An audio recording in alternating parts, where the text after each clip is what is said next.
എത്ര കഷ്ടപ്പെട്ട് പഠിച്ചിട്ടും കാര്യമില്ല.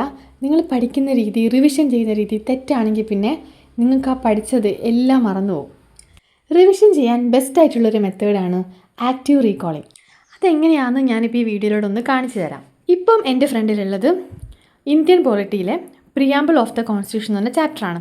അപ്പം ഞാൻ ഈ ചാപ്റ്റർ ഇപ്പം നിങ്ങളുടെ ഫ്രണ്ടിൽ നിന്ന് തന്നെ ഈ ചാപ്റ്റർ പഠിച്ചിട്ട് ഞാൻ ആ ഒരു ആക്റ്റീവ് റിവിഷൻ ചെയ്യുന്നത് എങ്ങനെയാണെന്ന് കാണിച്ചു തരാം. ആദ്യം തന്നെ നമ്മൾ ഏത് ചാപ്റ്ററാണോ അല്ലെങ്കിൽ ഏത് ടോപ്പിക്കാണോ നമ്മൾ പഠിക്കാൻ അപ്പം നോക്കുന്നത് അല്ലെങ്കിൽ റിവിഷൻ ചെയ്യാൻ ശ്രമിക്കുന്നതെന്നുണ്ടെങ്കിൽ ആ ചാപ്റ്റർ നന്നായിട്ട് ആക്റ്റീവായിട്ട് ഇരുന്ന് പഠിക്കാൻ ശ്രമിക്കുക. അതായത് മൈൻഡ് അതിനിടയ്ക്ക് എങ്ങോട്ടും പോവാതെ തന്നെ നല്ല ശ്രദ്ധിച്ചിരുന്നിട്ട് ആ ടോപ്പിക്ക് അല്ലെങ്കിൽ ആ ചാപ്റ്റർ നന്നായിട്ട് പഠിക്കണം.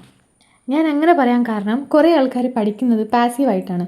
അതായത് ഇങ്ങനെ വായിച്ച് പോകുന്നുണ്ടാവും, പക്ഷെ അതൊന്നും അവരുടെ തലയിലോട്ട് കയറുന്നുണ്ടാവില്ല. വായിച്ചിങ്ങനെ പോവും, പക്ഷെ അവരുടെ മൈൻഡ് വേറെ എവിടെയോ ആയിരിക്കും.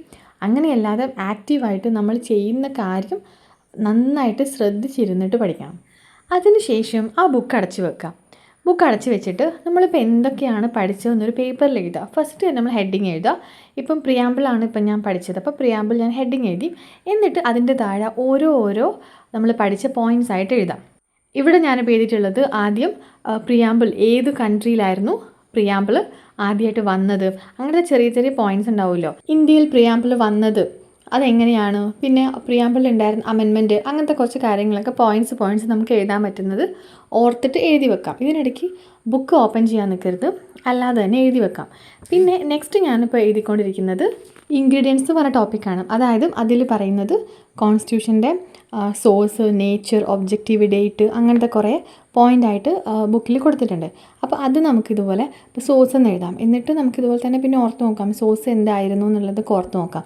എനിക്കത് കിട്ടുന്നില്ലെങ്കിൽ കുഴപ്പമൊന്നുമില്ല, അവിടെ എനിക്ക് ഓർമ്മയില്ല എന്നുള്ളത് ജസ്റ്റ് ഒന്ന് മാർക്ക് ചെയ്ത് വെച്ചാൽ മതി, മറന്നു പോയി എന്നുള്ളത്. അങ്ങനെ ഓരോ പോയിൻറ്റും ആദ്യം ഈ പോയിൻ്റ് എല്ലാം എഴുതുക. എന്നിട്ട് അത് പിന്നെ അതൊന്ന് ഇലാബറേറ്റ് ചെയ്തിട്ട് എന്താണെന്ന് അറിയെങ്കിൽ അതിൻ്റെ ജസ്റ്റ് 1-2 പോയിൻറ്റ്സ് ആയിട്ട് എഴുതി വെക്കാം. മറന്നു പോകണമെങ്കിൽ ഒരു കുഴപ്പമില്ല, നമുക്ക് പിന്നെയും പഠിക്കാൻ പറ്റും. അപ്പോൾ ഇങ്ങനെ നോട്ട് ചെയ്ത് വെക്കാം. അങ്ങനെ ഇനിയുള്ളതും ഇനിയിപ്പോൾ നെക്സ്റ്റ് ഞാനിപ്പോൾ എഴുതിക്കൊണ്ടിരിക്കുന്നത് കീവേഡ്സാണ്. കീവേഡ്സിൽ ഇതേപോലെ തന്നെ ചെയ്യാം. ഇത് ഇങ്ങനെ ചെയ്യുന്നതിൻ്റെ യൂസ് എന്താണെന്ന് വെച്ചാൽ ഇത് ചെയ്ത് കഴിയുമ്പോഴേക്കും നമുക്ക് മനസ്സിലാവും നമുക്ക് ഏതൊക്കെ ഭാഗമാണ് കറക്റ്റ് മനസ്സിലായത്, ഏതൊക്കെയാണ് മറന്നു പോയതെന്ന്. പിന്നെ വേറൊരു യൂസും കൂടെ ഉണ്ട്. ഇപ്പം നമ്മൾ എഴുതിയ കാര്യം, അതായത് നമുക്ക് ഓൾറെഡി ഓർമ്മയുള്ള കാര്യം, അത് നമുക്ക് മിക്കവാറും കുറേ നാളത്തേക്ക് ഒരു ലോങ് ടേം മെമ്മറിയിൽ ഉണ്ടാവാൻ പോകുന്ന കാര്യം കൂടിയായിരിക്കും.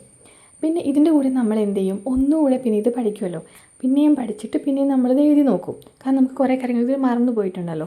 ആ ടൈം ആകുമ്പോഴേക്കും ഈ ടോപ്പിക്ക് അത്യാവശ്യം നമ്മുടെ മെമ്മറിയിൽ ഉണ്ടാവും. ലാസ്റ്റ് നമുക്ക് എക്സാമൊക്കെ ആവുന്നൊരു ടൈമിൽ ഈ ഒരു 1 പേജ് നോട്ട് ഉണ്ടാവും. നമുക്ക് ഓരോ സബ്ജക്റ്റിനും ഓരോ ടോപ്പിക്കിനും ഇതുപോലെ നോട്ട്സ് ഉണ്ടാക്കാൻ പറ്റും. ആ ഒരു 1 പേജ് നോട്ട് മതിയാവും ആ ടോപ്പിക്ക് പിന്നെ ഒന്ന് റിവൈസ് ചെയ്യാനായിട്ട്. അത് ഭയങ്കര എളുപ്പമായിരിക്കും റിവൈസ് ചെയ്യാനും, അതുമാത്രമല്ല നിങ്ങൾക്കത് കുറച്ചും കൂടെ കണക്ട് ചെയ്യാനും പറ്റും. ഞാൻ മുന്നേ ഒരു വീഡിയോ ചെയ്തിട്ടുണ്ടായിരുന്നു 147 റിവിഷൻ മെത്തേഡ് എന്ന് പറഞ്ഞിട്ട്. ഞാൻ ആ ഒരു വീഡിയോയുടെ ലിങ്ക് ഇവിടെ കൊടുത്തേക്കാം.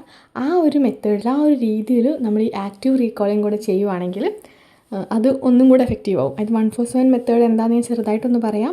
നമ്മൾ റിവിഷൻ ചെയ്യുന്ന ഒരു രീതിയാണ്. ആദ്യം ഫസ്റ്റ് ഡേ റിവിഷൻ ചെയ്യാം, പിന്നെ 4th ഡേ, പിന്നെ 7th ഡേ എന്നാണ് റിവിഷൻ ചെയ്യുന്നത്.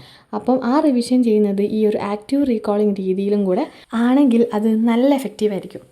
ഇനി എല്ലാവരും സ്മാർട്ടായിട്ട് പഠിക്കാൻ നോക്കാം. കുറേ ഹാർഡ് വർക്ക് മാത്രം ചെയ്തിട്ട് എക്സാംസ് ഒന്നും ക്ലിയർ ചെയ്യാൻ പറ്റില്ല. അപ്പം ഇതേപോലെ നമ്മുടെ റിവിഷൻ മെത്തേഡിലൊക്കെ ഓരോ ചേഞ്ചസ് ഒക്കെ കൊണ്ടുവരേണ്ടി വരും. അപ്പോൾ എല്ലാവരും ആ രീതിയിലൊക്കെ ഒന്ന് പഠിക്കാം. Happy learning.